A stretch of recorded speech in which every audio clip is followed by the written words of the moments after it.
9 choses qu'il faut toujours garder secrètes pour devenir un vrai chrétien. La vie chrétienne est un chemin pavé de sagesse, de discipline et d'humilité. Mais combien d'entre nous se demandent « Que dois-je dire? Que dois-je garder pour moi ?» Dans le monde d'aujourd'hui, où tout semble devoir être partagé, il est facile de perdre de vue l'importance de la retenue et du respect de la vie privée.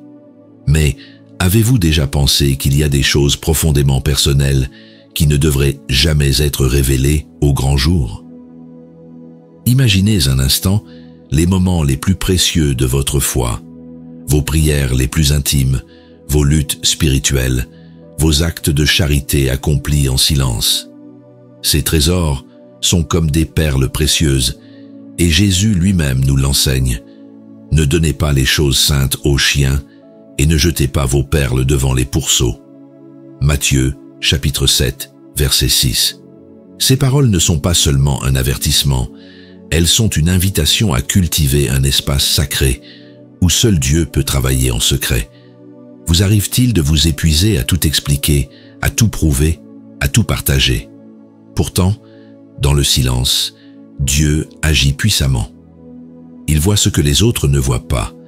Il entend ce que vous n'osez dire à personne. Dans cette vidéo, nous allons explorer 9 choses que chaque chrétien devrait apprendre à garder privées, non pas par peur, mais par sagesse et obéissance à Dieu. Ces enseignements, tirés de l'Écriture et de l'exemple de Jésus, vous aideront à découvrir une nouvelle force dans le silence, une nouvelle profondeur dans votre relation avec Dieu. Il ne s'agit pas d'un appel à se cacher, mais à protéger ce qui est sacré, à comprendre que tout n'a pas besoin d'être exposé pour avoir de la valeur. Restez avec nous jusqu'à la fin. Ces 9 secrets ne sont pas de simples conseils, ils pourraient transformer la façon dont vous vivez votre foi, en vous libérant des regards extérieurs pour vous concentrer sur celui qui vous connaît parfaitement. Et si ce message vous parle, montrez votre soutien. Laissez un like, abonnez-vous et activez la cloche pour ne rien manquer. Partagez votre expérience dans les commentaires et envoyez cette vidéo à ceux qui ont besoin de cette sagesse. Car en protégeant ce qui est saint dans le secret, nous glorifions Dieu et nous grandissons en lui. Commençons par le premier chapitre. Protégez votre relation intime avec Dieu. Votre relation avec Dieu est l'un des trésors les plus précieux de la vie. C'est dans cette intimité que vous trouvez la force, la paix et le réconfort. Pourtant, combien de fois ressentez-vous la pression d'expliquer votre foi ou de la justifier auprès des autres? Savez-vous que certains aspects de cette relation divine doivent rester entre vous et le Seigneur, comme une conversation sacrée que personne d'autre ne peut comprendre? Dans Matthieu, chapitre 6, verset 6, Jésus nous donne l'instruction suivante. « Mais toi, quand tu pries, entre dans ta chambre, ferme la porte et prie ton Père qui est là dans le lieu secret. Et ton Père, qui voit dans le secret, te le rendra. » Cette instruction n'est pas simplement une méthode, c'est une invitation à protéger ce lien spirituel des distractions et des jugements du monde. Je me souviens d'une époque où je me sentais jugé pour ma foi. Certaines personnes remettaient en question mes choix spirituels, essayant d'analyser mes motivations ou de critiquer mes prières. Cela m'a fait douter de l'importance de mon intimité avec Dieu. Mais en méditant ce verset, j'ai réalisé que ma relation avec lui n'avait besoin ni de validation ni d'explication. Elle était à l'abri des regards humains, enveloppée dans le regard bienveillant de Dieu. En protégeant votre relation avec Dieu, vous vous donnez la possibilité de grandir spirituellement, sans craindre d'être influencé par l'opinion des autres. Quand on partage tout, même ses prières, on expose quelque chose de sacré à l'incompréhension ou au jugement. Il est essentiel de cultiver un lieu intérieur, un sanctuaire où seul Dieu et vous êtes présents. Cela ne veut pas dire qu'il faut cacher sa foi, mais plutôt préserver ce qui est le plus intime. Imaginez une source d'eau pure. Si elle est constamment exposée, elle risque d'être polluée. Votre relation avec Dieu est cette source. Prenez-en soin et elle continuera à vous nourrir et à vous fortifier. Dans ce monde bruyant où tout semble devoir être partagé, choisissez le silence comme une force. Le silence n'est pas un vide, c'est un espace sacré où Dieu parle à votre âme. Et dans cet espace, vous découvrirez une paix que le monde ne peut ni comprendre ni enlever. Gardez cette relation secrète, non par peur, mais par respect pour sa sainteté. Laissez votre cœur devenir ce sanctuaire où Dieu s'assied, où il murmure ses promesses et où vous trouvez chaque jour une force renouvelée. Passons maintenant au deuxième chapitre. Vos luttes spirituelles, un combat entre vous et Dieu. Chaque chrétien connaît des moments de doute, de faiblesse ou de lutte intérieure. Ces luttes ne sont pas un signe d'échec. Elles constituent une partie essentielle de notre croissance spirituelle. Mais ce que beaucoup ne réalisent pas, c'est que ces luttes doivent être portées devant Dieu seul. Trop souvent, nous cherchons des solutions humaines aux épreuves spirituelles, exposant nos vulnérabilités à ceux qui ne peuvent pas vraiment comprendre. L'histoire de Jacob nous donne un exemple puissant de cette lutte. Dans la Genèse, au chapitre 32, Jacob lutte avec un ange toute la nuit, seul, dans un face-à-face avec Dieu. Ce combat intense n'a pas lieu devant une foule, mais en secret. Ce n'est qu'à travers cette lutte personnelle qu'il reçoit une bénédiction et un nouveau nom, Israël. Cela nous enseigne que les luttes spirituelles sont des lieux de transformation, mais qu'elles doivent rester entre nous et Dieu. Je me souviens d'une fois où j'ai voulu partager un combat spirituel avec un ami, pensant ainsi alléger mon fardeau.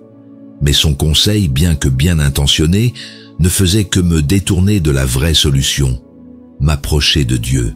Ce n'est qu'en me présentant devant lui dans la prière, en confessant mes doutes et mes craintes, que j'ai trouvé la paix que je cherchais. Vos luttes spirituelles ne sont pas un spectacle. Ce sont des dialogues sacrés entre vous et votre Créateur. Exposer ces moments peut les dénaturer, voire les rendre vulnérables à la critique ou au jugement. Il ne s'agit pas de cacher vos épreuves, mais de protéger ce qui est précieux et personnel.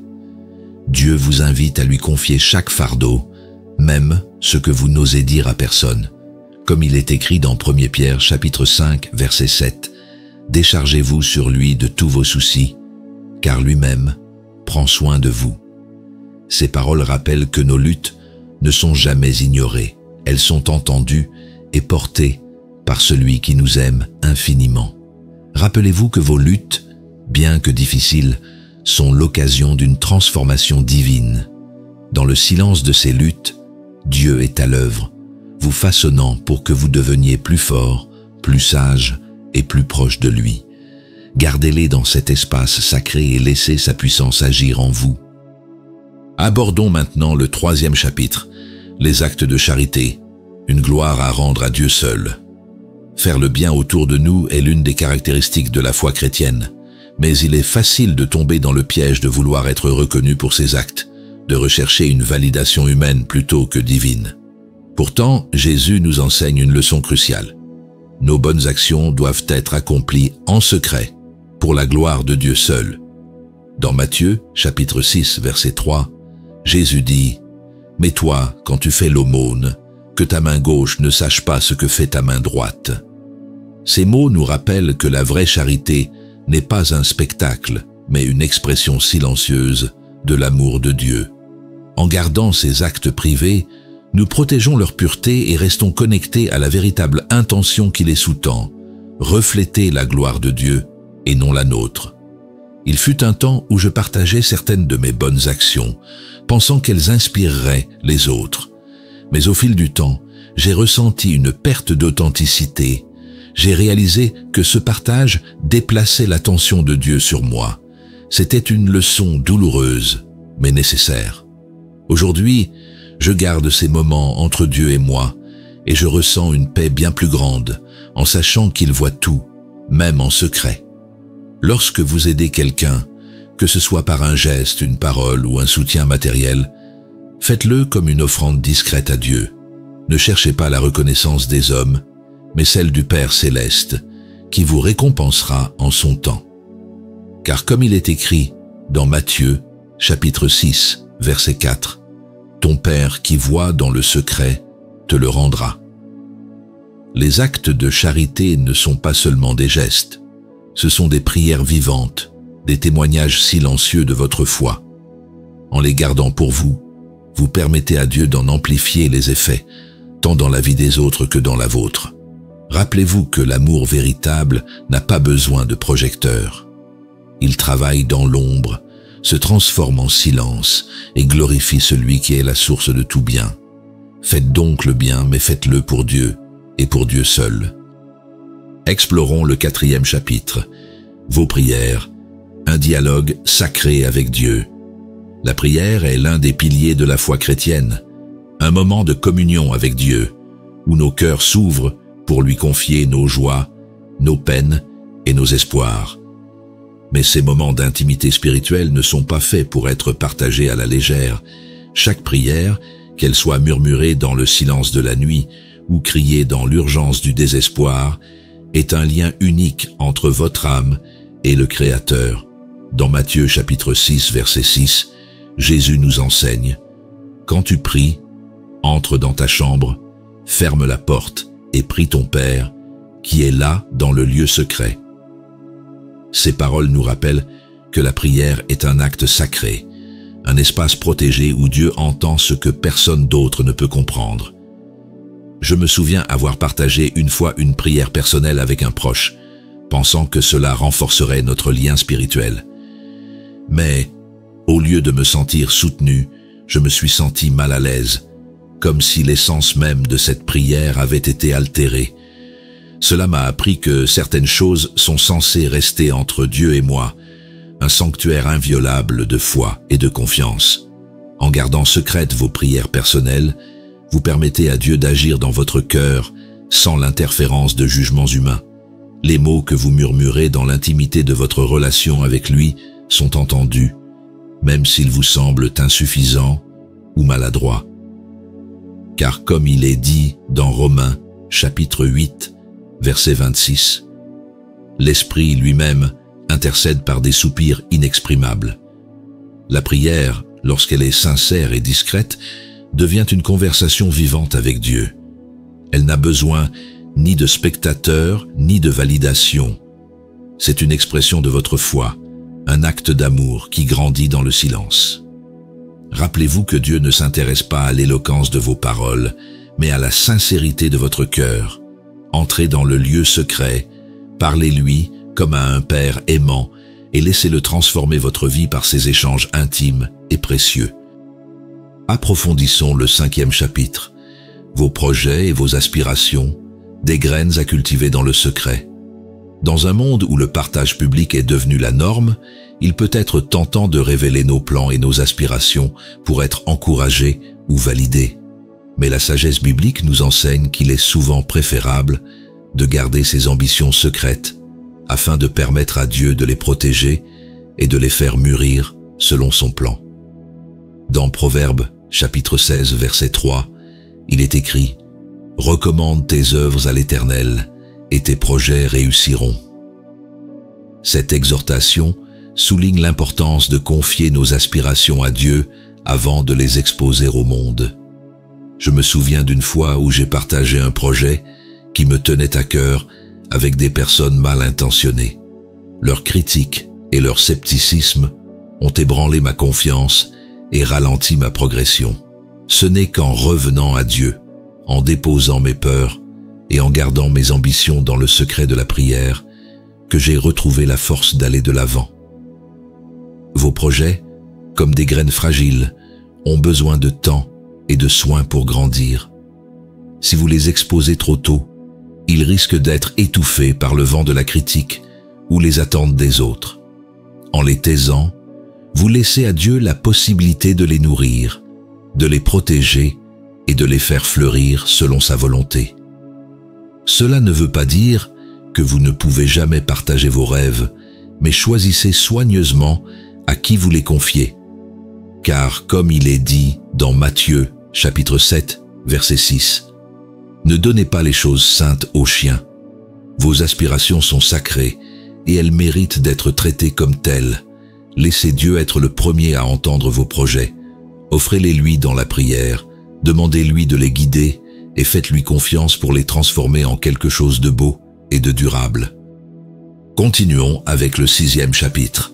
Vos actes de pardon, un trésor à garder dans l'ombre. Le pardon est l'un des plus grands actes d'amour que nous puissions accomplir, mais c'est aussi l'un des plus difficiles. Pourtant, Jésus nous appelle à pardonner, non pas pour obtenir de l'attention ou des louanges, mais pour refléter la grâce de Dieu dans nos vies.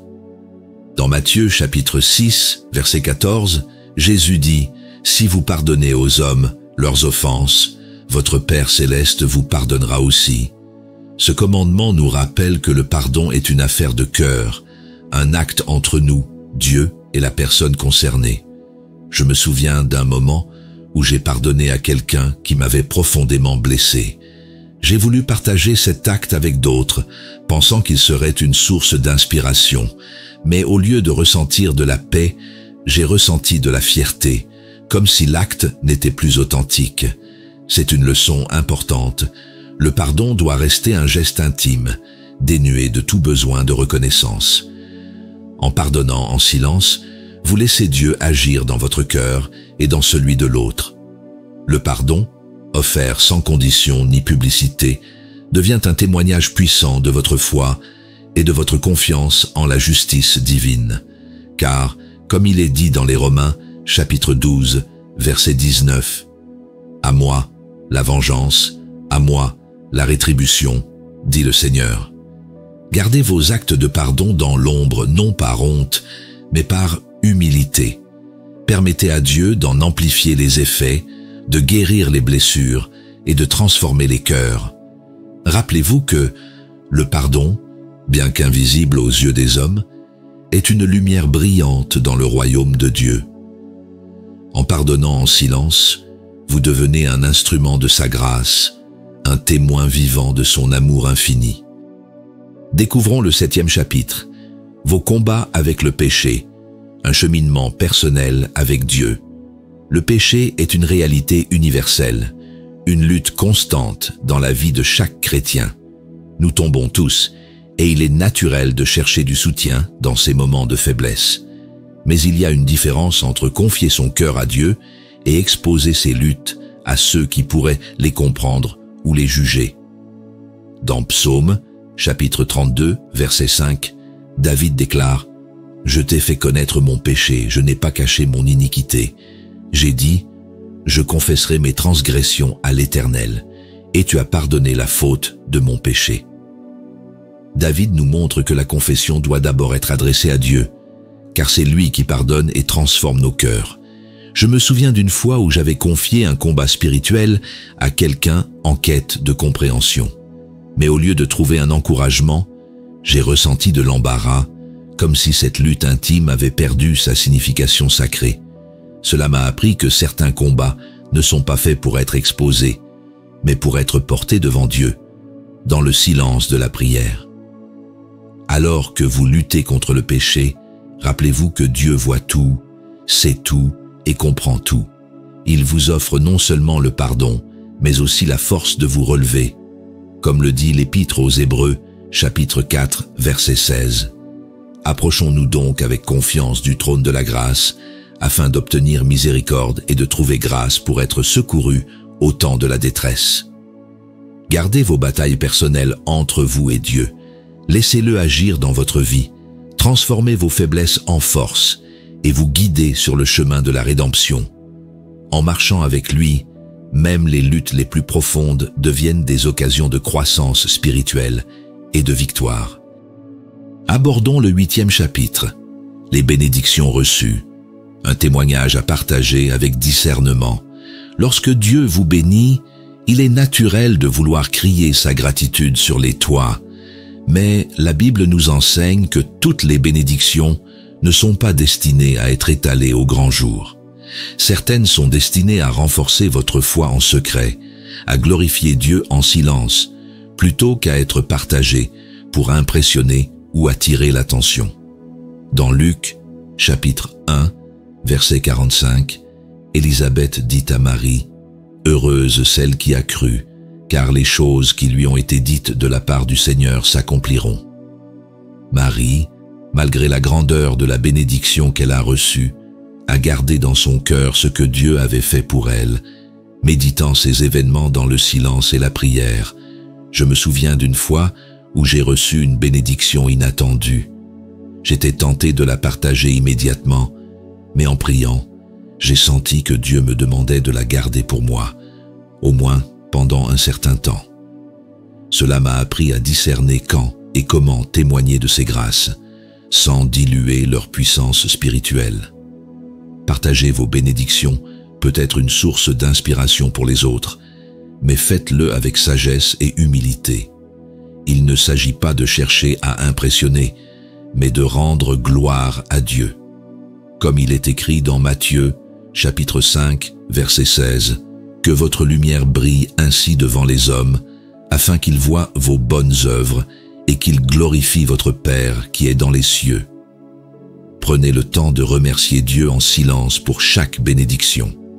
Laissez ces moments de gratitude renforcer votre foi et vous préparer à partager au moment opportun un témoignage qui édifiera les autres et glorifiera son nom. Terminons avec le 9e chapitre. Votre foi profonde, une force que rien ne peut ébranler.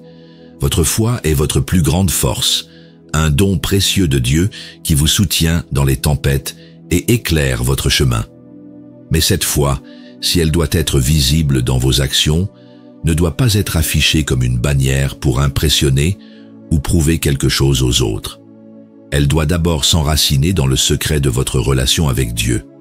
Dans Hébreux, chapitre 11, verset 1, il est écrit « Or, la foi est une ferme assurance des choses qu'on espère, une démonstration de celles qu'on ne voit pas. » Cette foi, bien qu'invisible pour le monde, est une réalité profonde qui vous lie à Dieu et vous donne la force de traverser toutes les épreuves. Je me souviens d'une période où ma foi a été mise à l'épreuve. Les doutes m'assaillaient et j'étais tenté de chercher une validation extérieure pour la renforcer.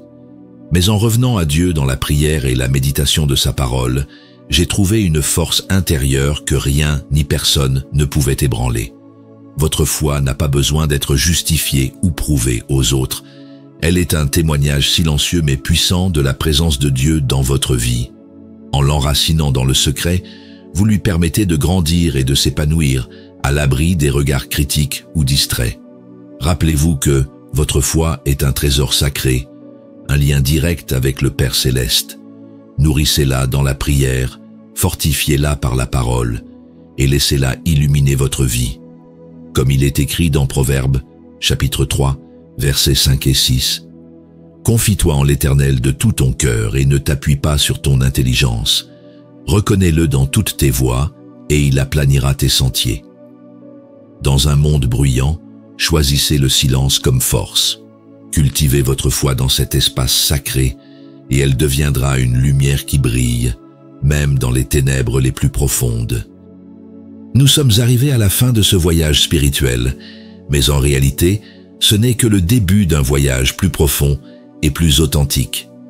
Tout au long de cette vidéo, nous avons exploré quelques vérités essentielles. Certaines choses, profondément personnelles, doivent être gardées secrètes, non pas par peur ou par réserve, mais pour préserver leur valeur sacrée et leur pouvoir de transformation. Rappelez-vous que Dieu, dans sa sagesse infinie, voit et entend tout ce que vous gardez dans le secret de votre cœur. Il connaît vos luttes, vos aspirations, vos actes de pardon, vos prières silencieuses. Rien n'échappe à son regard aimant.